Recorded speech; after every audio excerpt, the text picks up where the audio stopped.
I would like to continue the lecture from Monday today. And if you're following along the outline, I'll be picking up at item 5. But before I do that, just sort of some recapitulation. And again, to link this to the practice of historiography. First, I said I want to talk about epistemology because the question how we represent in our thoughts and words the things that are in the world is an essential question. Why is this an essential question? And like last week, on Monday, I talked about pragmatic examples of political and justice related and so forth. But specifically for historians, we also ask ourselves the question when we write history, who is doing the speaking? Whose voice is coming out of the text of our historiography? When it comes to us and the historical actor, who is the subject matter, are we supposed to be a neutral vessel that carries their voice as undiluted and uncritical as possible? That is to say, do we simply repeat their perspective and pretend we don't know any better? Or are we their judges? But if we are their judges, if we do provide a perspective they didn't have or that they ignored, then what are the criteria that we bring to the judgment? And when you are engaged with these kinds of questions, you are already smack in the middle of the problem of epistemology, which is to say, the relationship between the thinker and the object, or the thinking and the object. And as I said, this is not just a matter of describing items that are concrete. This is also about, of course, representation of abstract concepts, including people who are not really there to object to the way we deal with them because they've been dead for the longest time, as is often the case when we're writing history. Now, of course, there's another way where we can avoid dealing with epistemology altogether if we have decided that the point of us writing history is to score points in the present, and that the good cause we present in the present gives us sufficient justification not to have to explain why we emphasize this voice over another, or why we make this or that selection. But at that point, of course, we might think that we're doing justice, but we're not doing justice to the historical actors. Neither are we letting them speak unencumbered from our opinions, nor do we go with judging them, but provide them, as it were, a fair hearing and trial. It is simply that we, in a sneaky fashion, behind the scenes, apply our criteria and select some things, omit others, and weave our own yarn from. Now, of course, keep in mind, when we last spoke, I said, when it comes to everyone's story being valid, I know that's a false claim. I know that people lie to historians, and I was able to see this in action when it comes to people talking about what they did, what they got up to during the Nazi era. That's not just limited to Germany. I read an article about somebody who tracked down a woman who had been in charge of a Cambodian torture camp and found her now working as a humble rice farmer somewhere and tried to ask her some questions. That didn't go down well. So either way, however, you're dealing with a group of people that isn't your own. So when I'm saying yes, I feel like most people would say, of course, you can criticize these Germans who lied about their involvement in the Nazi past. Could I say similar things about a black pastor or shopkeeper in the civil rights South who, until he really couldn't do it any other way, sided with the segregationists and came around only at the last minute? Because, after all, we do not want to be caught speaking for another group, especially not when dealing with that past. So I am not part of the Asian American community any more than I am a 19th century German merchant. Nor is a living African American scholar of the Black Past part of that long gone community. Unless, of course, we want to posit some sort of genetic inheritance, at which point, fine, that's an epistemology, all right, that says that you have something inherent in you that is biological or cultural, but transmitted in an undiluted fashion. And then we can talk about it. Anyway, but I'm not a 19th century German merchant. I'm not from a merchant family. I'm not part of their social class today. They're still around. I speak about them, their past and present. And they might say, you don't know what it's like. You don't know what burden we carry trying to make this world economy work, and yet you're judging us.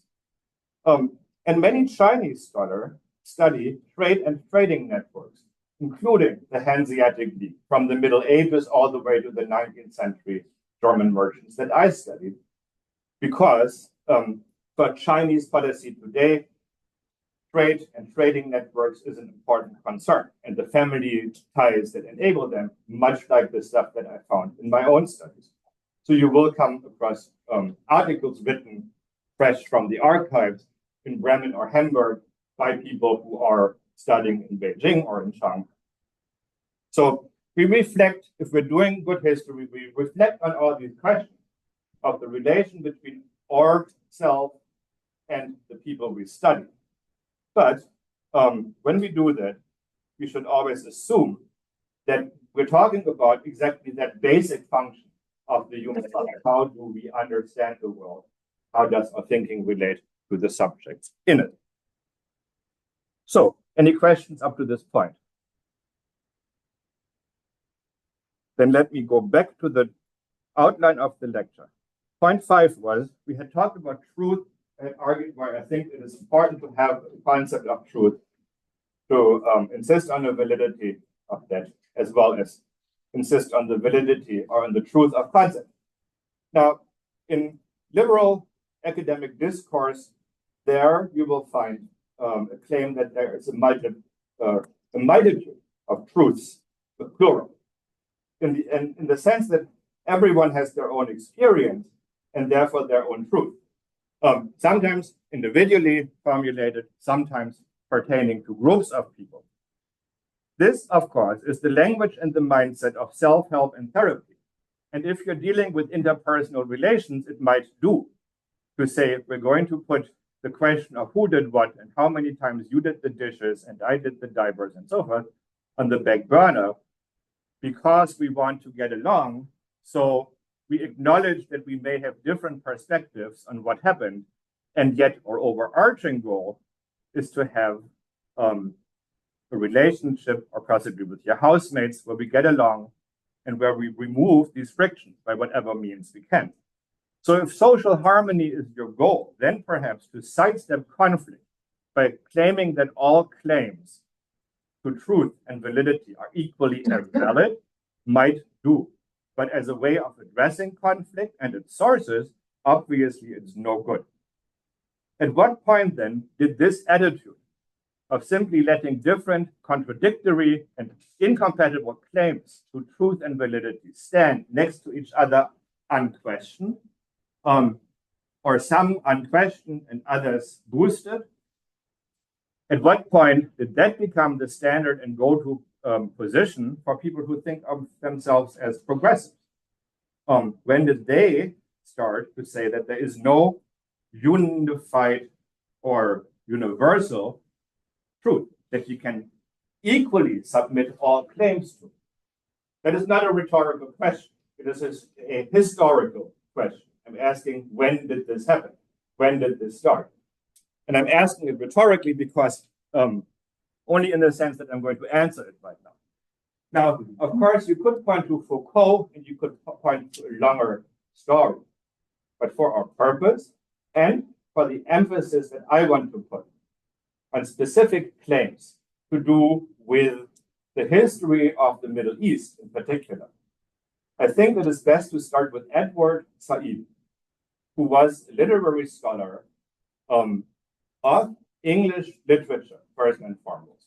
Also well read in other languages, notably Arabic, which I believe was his native language. He was of Egyptian background.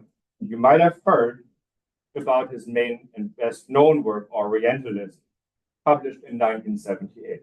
Can I have a show of hands, please? Who has read Orientalism? Not enough. Who has never heard about it? Far too many. So, quote from this book.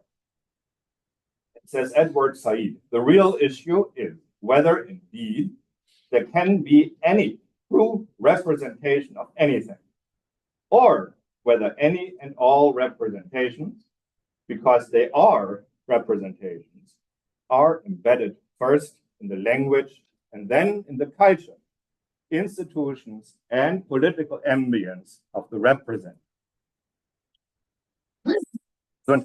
So you possibly recognize this argument. You understand the claim. He is saying what we state about the world, but the way we represent the world, or parts thereof, is largely determined by our background, by our cultural background. So he is speaking as, did I say Egyptian? I meant to say Palestinian. He is speaking as an Arab, Muslim, Palestinian, and that shapes his view. So, more to the point of the book he publishes, the West, people who see themselves as keepers of Western civilization, literature, arts, and so forth, construed the East, the Orient, in an image that they made for themselves of it. An area populated by perhaps slightly naive, but also deceitful, mostly barbaric, given to what's it called, despotism, also perhaps not fully in control of their drives, notably their libido, at the same time also lazy. Did I mention that already? So there's this whole race construct. What is the Arab like? What is the Middle Easterner like? And nobody had to go and write a book to lay that out systematically. It is just sort of developed in the culture in the West as people took their attitude to Egypt, to Tunisia, and so forth, looked at people there, came back and described their experience and described the people they saw. And in this process, through Western literature, the Orient was constructed. The Orient as an object for conquest, for colonization, as something, as an entity that cannot be left to govern itself, but like so many other parts of the world outside of Europe, requires the benevolent but firm hand of an empire in order to thrive and to reach its full maximum potential, which, let's face it, is probably going to be less than the full maximum potential of civilized people whom you might find in Europe. So goes the narrative. And if you have dealt with the way that Western colonizers deal with their colonized, of course you recognize this as a valid critique. You see that they do build an image of the other that serves to justify the exploitation, that serves to justify denying them self-government. No doubt about it. But the interesting twist here in Said is, as a literary scholar, he is not approaching this by saying, and this is wrong, it doesn't describe us. Rather, he says, from an epistemological standpoint, that doesn't recognize that there is or can be a congruence between words and things. But there's always the assumption that words are constructs that are not driven by, not determined by the things, but by the person who uses them. He is saying, in fact, the Orient is the way it is. It was created the way it is through the act of thinking and speaking and feeling about it in this literature. And in order to change that, we have to think and feel and speak about it differently from the perspective of the people who live in that orbit. And this creates a whole approach to thinking about empire, colonialism, race, difference, ultimately whiteness, that is very much focused on exactly this linguistic turn as represented by Said, the literary scholar. In fact, we might say that the other branches of inquiry, the humanities, the social sciences, were colonized by literary scholarship and its methods over time. Were subsumed to this linguistic turn, where now everything is a language game in a very much nominalist fashion, and where the question of what the concept has to do with the thing is almost irrelevant. There is no thing unless it is named, and the naming act might follow compelling rules. But unlike with Hegel or Marx or Aristotle, these rules are not immanent to the things, and our thinking must come to reflect the rules, like the natural laws that the things follow. Rather, if there are rules that create the totality of our thought structure, they are syntactical, grammatical, language immanent, not thing immanent. So it's a more sophisticated version of nominalism.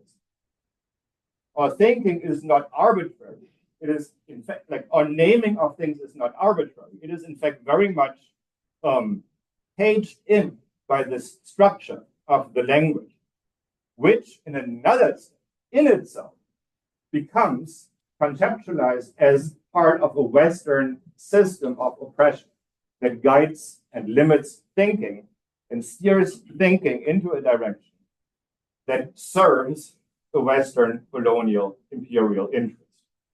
So this is one way of thinking, for instance, about Napoleon going to Egypt in 1798 to take over that country. People who study French culture and literature can tell you about the French mindset at the time, that the Orientalism was very much present there. And people looked at Egypt as exactly this romanticized, but therefore the taking land of lesser people. That is one way of looking. Another way of looking at it might be to say that in 1798, as France had been waging war against reactionaries on the European continent for quite some time, and many farmers had been serving in the army, the fact that Egypt had almost limitless grain supplies because of the natural irrigation of the Nile River was a major factor. That you wanted, for military and other reasons, to get your fingers on that grain, played probably the biggest part in paying for the large expenses of a military expedition across the Mediterranean, probably to a much larger extent than the imaginary, fascination with the other, the romanticized other. So it is a choice to go down that path and to talk about language, culture, and ideas. The choice is not to talk about economics. So it is directly offering a departure from a prior critique, but of course it's not explicated here. But of course it is directly a departure from a prior critique of imperialism that was Marxist. Maybe Leninist, maybe not, like maybe social democratic, but nevertheless, it's a Marxist critique, a socialist, labor movement-based critique of imperialism that is in itself critical of these ideas of nationalism, national culture, and identity, and so forth, both within the imperial countries and in the countries that are being colonized and imagined. So for that, Said asks for a critique, both sort of systematically on his epistemological benefit or lack thereof, but also for the political function. So when you're studying Marx, when you're reading an alternate framework, you're seeing how here too, it influences some of the mainstream, the main line of academic thought today to have been devised as an answer, as a rejection of Marx. Now, when it comes to popularization of this approach, that thinks of the world, the history of the world since 1400, especially since 1492, as a clash of civilization or races, driven largely by the expansionary identity-based expansion of Europeans. That is probably a figure of thought you've encountered. Like I have seen in recent years crop up increasingly people saying on the question of why did Europeans go and enslave Africans? Because they were racist, because they looked down on black people and considered them to be objects of exploitation. So therefore, they went to Africa and enslaved them and took them to America, where they had already decimated, butchered, genocided the native population from a very similar point of view. So are you familiar with that sort of line of argument? Europeans went to Africa because they were already fully racist, they saw themselves as white people, they identified in the world, in their experience as white people in contradistinction to black people. Do you think that is an accurate representation? No. Based on what? It's shallow. At least in the United States, whiteness, the contemporary idea of whiteness wasn't around back then. And so I feel like that, like expedition to Africa and whatnot, to bring slaves back here, it was more rooted in financial means and things like that to build civilization here, rather than, oh, we're this ultimate superior race and we must bring these inferior people here to work for us. I mean, the fact of what happened is it was good business, it paid for itself to take people from Africa to the New World, to exploit them as labor on plantations, and people made bank in Europe. So much so good. But the question really is, did Europeans at large, as a collective, already identify as white? You're saying they didn't because the term whiteness wasn't even a thing. Any other takes on this? Yeah. I think they didn't do it because they were black. They just did it because they could. You know what I mean? Like they were just superior technology. So like, yeah, we're just gonna enslave it, and it wasn't race. They were on the market. It's not like that slaves were there for the picking by Europeans. In fact, Europeans couldn't, you know this, Europeans could not set foot in Africa because they would have died of malaria. So they had to rely on Africans to do the intermediary business of slave catching. Right? But yeah, they would have probably been fine enslaving people of a different skin color. But they found for various reasons to do with the beginning surge of European colonization and the impact that had on Africa, the supply. And then once they started demanding, that fed back into an increase in supply.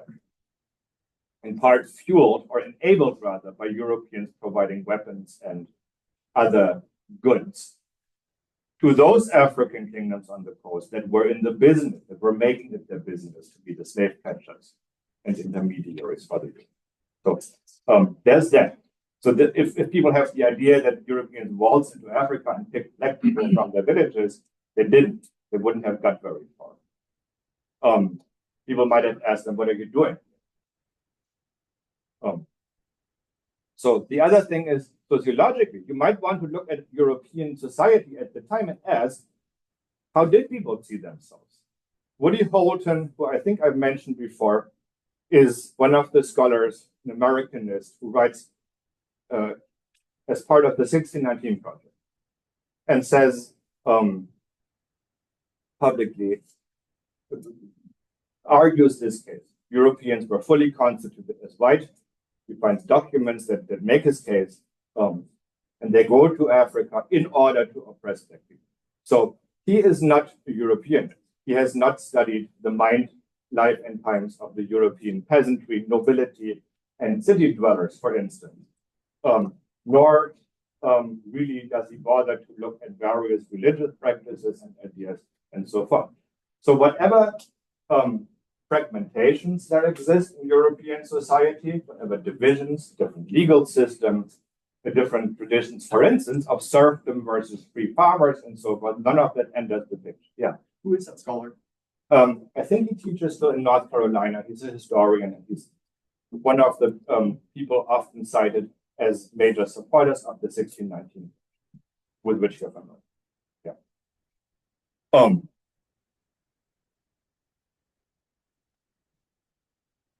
And so this, he sees that as an as a legitimate case. And the interesting thing is that I don't see any Europeanists arguing the obvious point that no, nobody thought about themselves solely to one identity, let alone whiteness, let alone everybody in Europe. And the European states, these empires that arose, didn't do it as a joint venture as white people. They did it as bitter enemies, Protestants, Catholics, and different dynasties that were competing with each other and stabbing each other in the back first chance they got. Like the Portuguese opened the spice trade, the Dutch, still under the protection of the Spanish empire they belonged to, took it over from them, kicked them out and drove them out of it, then broke with the Spanish and became a republic and adopted Calvinism. So there is no, you could always say, well, this is just like factional fights within the structure of white supremacy. But if you're trying to make a serious argument about history, you probably shouldn't be doing it.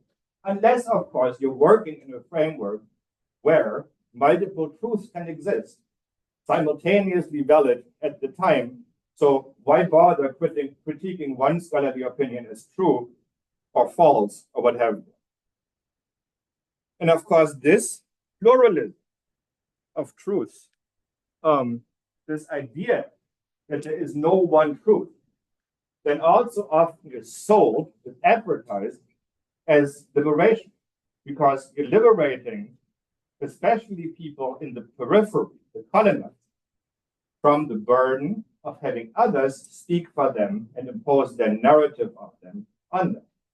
They can speak for themselves and they can say, in our worldview, this mountain was created by a demigod for this purpose because that tribe did this thing. Your Western geology might say it is the result of seismic activity and plate tectonics, both of which are just views that are out there. And we can teach the controversy as it were. So, therefore, what you want to ask is not so much, is this person making an argument that makes sense or that is true? They can both be. Instead, what you want to do is you want to start with a standpoint declaration. So standpoint epistemology, what is that?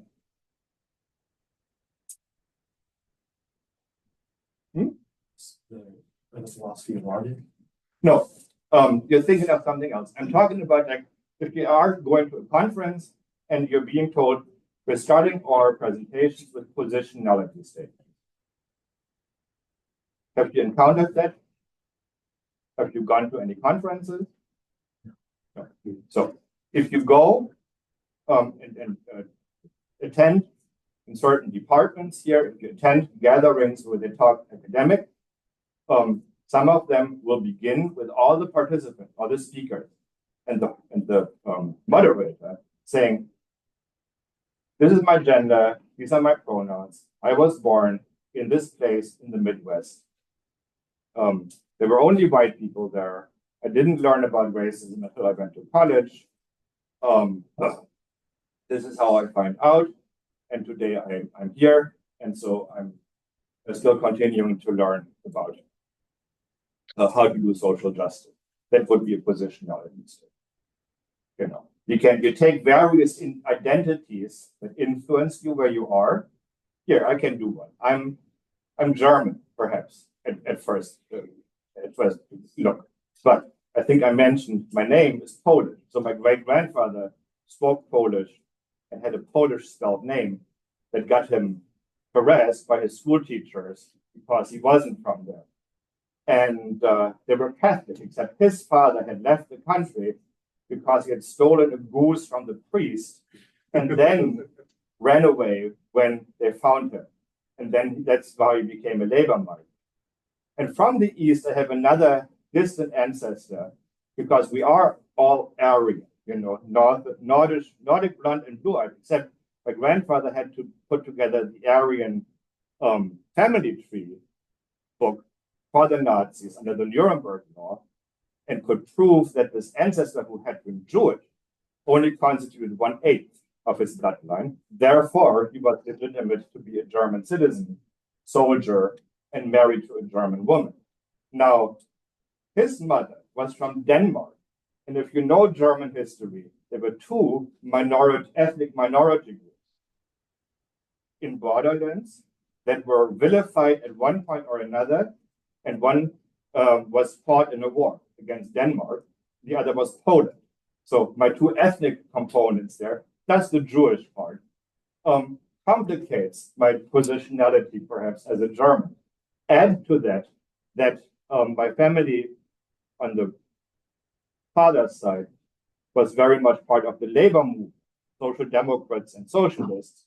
So that completes the 19th century list of people who were paraded around as pariahs in Imperial Germany: Jews, socialists, Danes, and Poles. So how German am I? That's my positionality state. And that also serves as a reminder that if you're saying whiteness, you really have to ignore the complications. If you want to talk about identity, then go into constructing identity. But for Said, who is looking at the world in these two Orient, Occident major categories, Europeans and the people colonized by Europeans, he flattens it to them.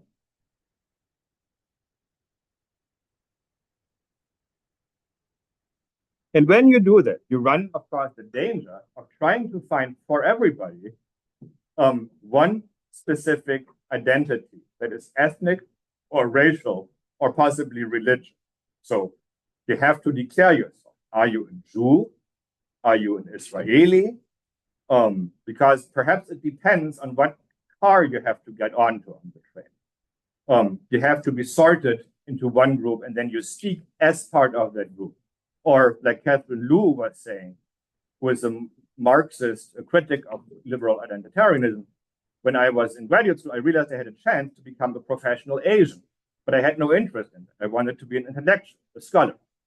But if you really do want jobs, if you do want grants, you better find an identity and speak for them, which might explain why so many people turn out. Have you heard of Jessica?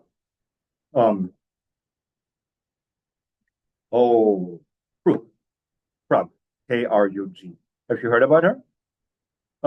Afro-Caribbean scholar, light-skinned, of literature, taught at Georgetown University, lived in the Bronx, very much like a New Yorican Afro-Caribbean activist and so forth.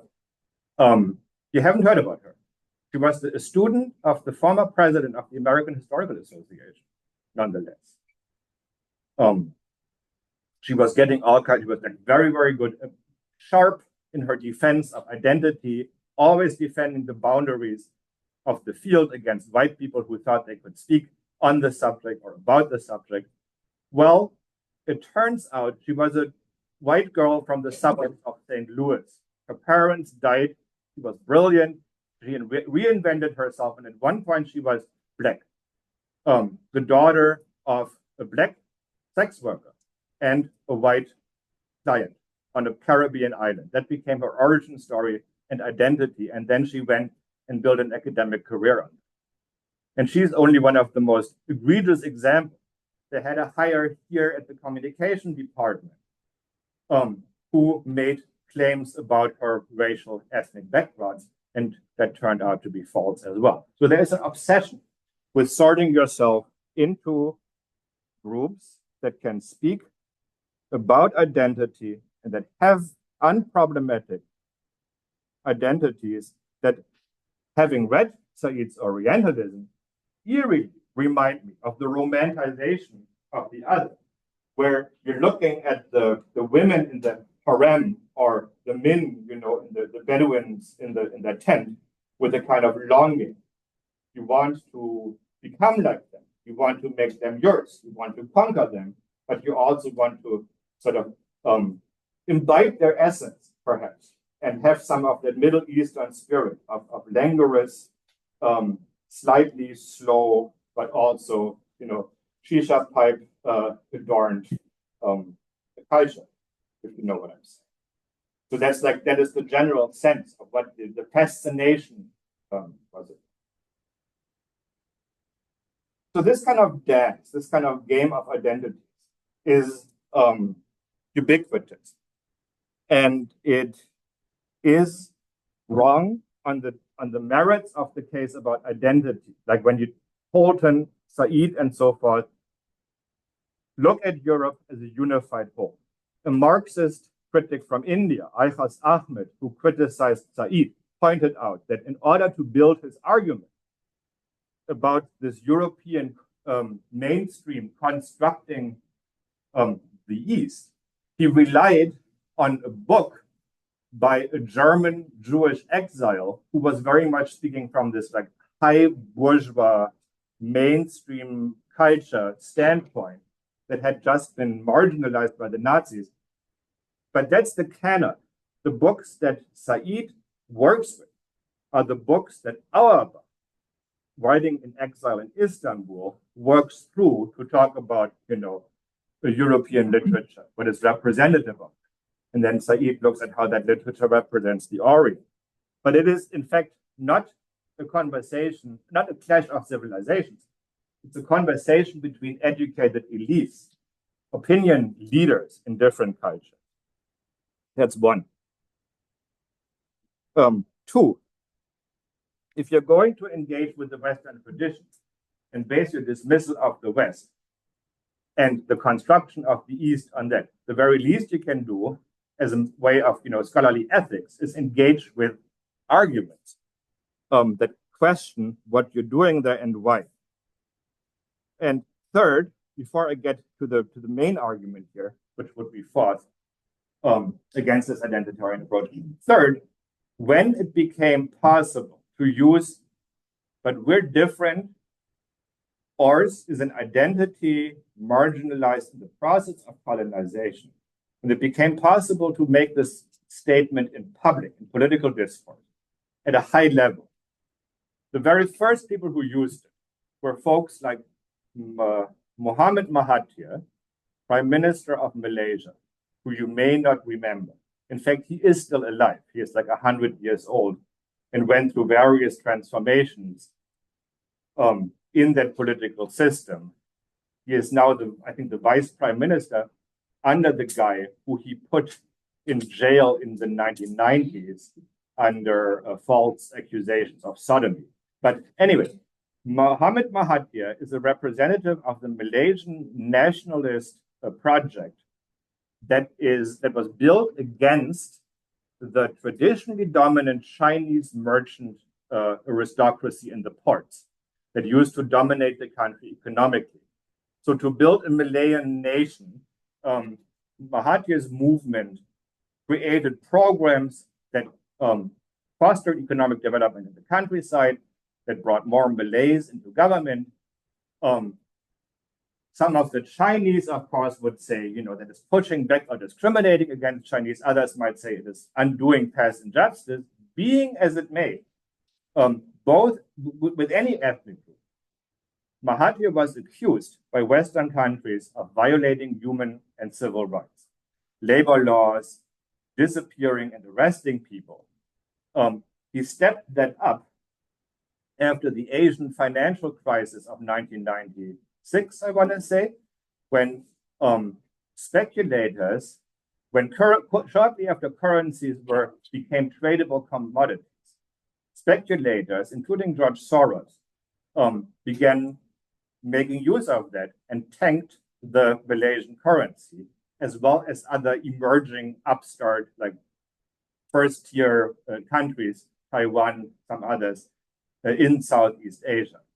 Mahathir stepped up his oppressive regime and also began playing more of a Muslim card, saying it's the Jews that are after us. As you can see, because George Soros is the one who tanked our economy.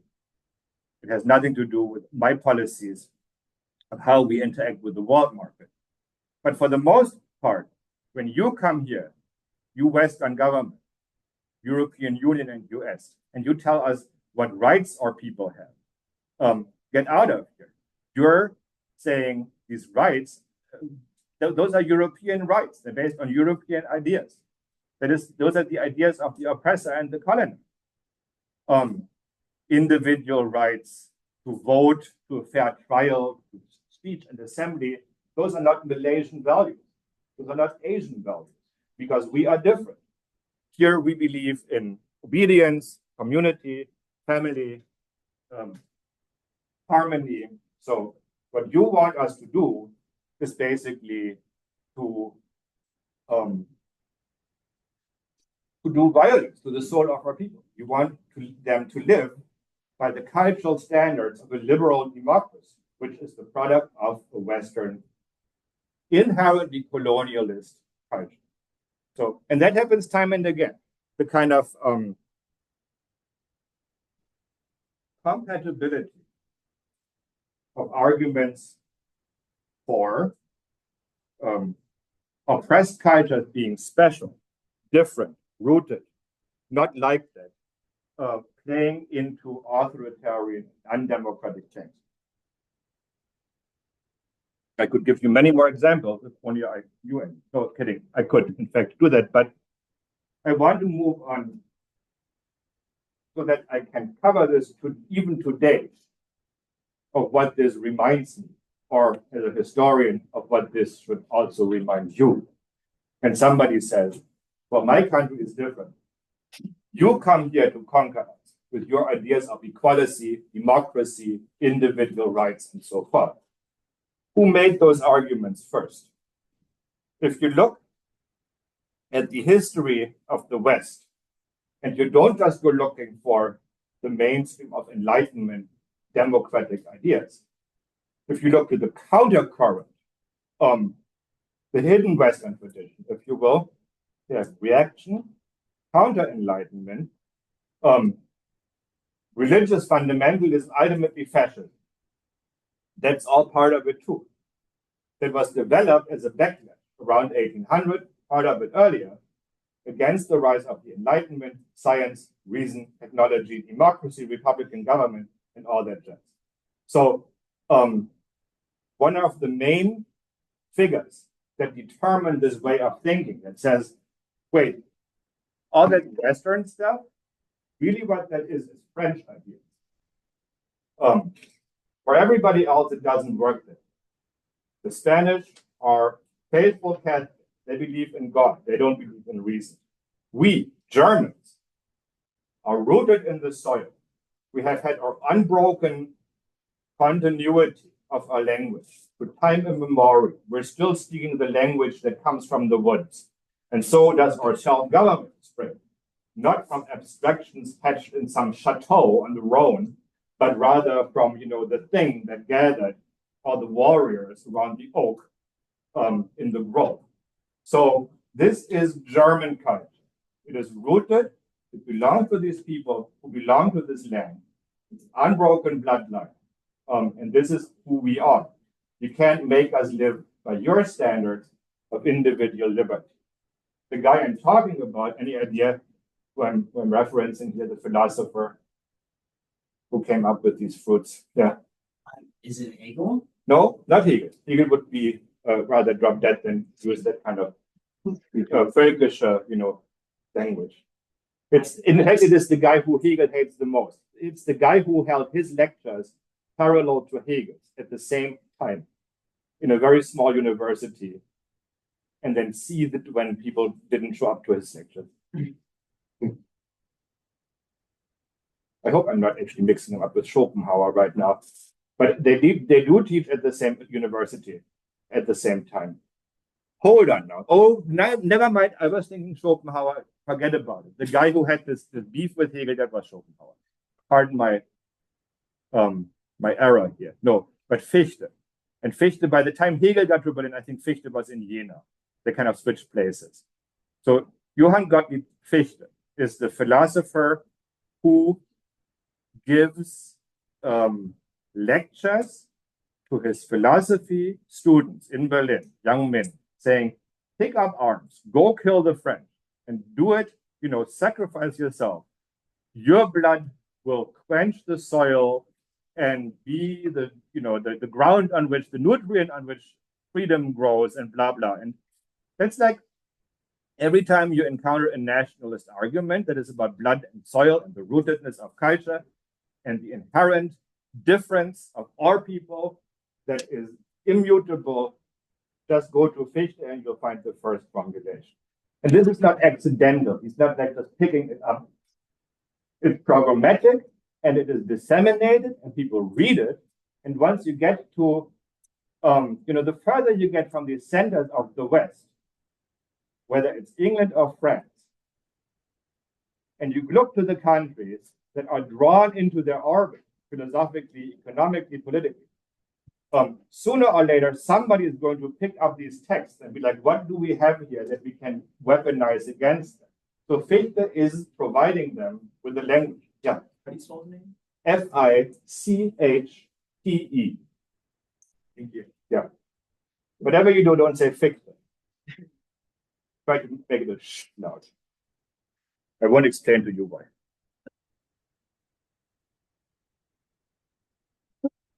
So, when somebody says, but the indigenous population that has been living here and has these long-standing traditions and cultures, maybe so. People have practices that are unique to the time and place and people, for sure. But the framework that makes it significant as a counter offer to the Western tradition of individualism, universal rights, universal concepts, science, and so forth, reason. The people who say reason is the problem, freedom is the problem, those are the people who will end up saying, and therefore, that's why you are in jail as a journalist or as a scholar, because you don't get it. And we have an offer for you to embrace this. So I want to elaborate more on that point, because there is more there in terms of how people are talking about ethnic identity and how everyone, that I would say, without exaggerating, everyone, from Native Americans complaining about treaties to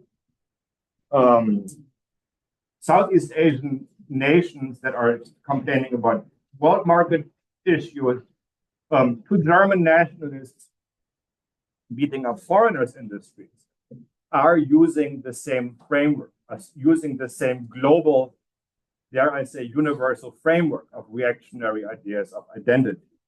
So that's that. But I want to go back to Palestine, actually, and use as a final pertinent example of what it means to actually look to scrutinize concepts for what they describe. I want to go back to Palestine and the conflict there and talk about the concept of anti-Semitism, the way it is contested, the way people make claims about it, and whether there is a way to figure out how to use it in a way that makes sense, that accurately reflects a thing in the world, that doesn't require us to, make stuff up or join a camp. And I think that's possible, not in this university. I've seen the class being taught here, anti-Semitism since the Middle Ages. Has anybody taken that? No. Which in itself is like, it's an oxymoron. It's a seminar title that says we do not have at our disposal a proper concept of anti-Semitism. We're going to claim its existence from the Middle Ages. absolutely not the case. It's a modern racial ideology that wasn't thinkable before Darwin and Gobino. So anti-Judaism, absolutely sure. But anti-Semitism as we know it, to say there was medieval anti-Semitism is all this. You might as well also have a seminar on the nuclear program of the Roman Empire. So anyway, that's all I have for today.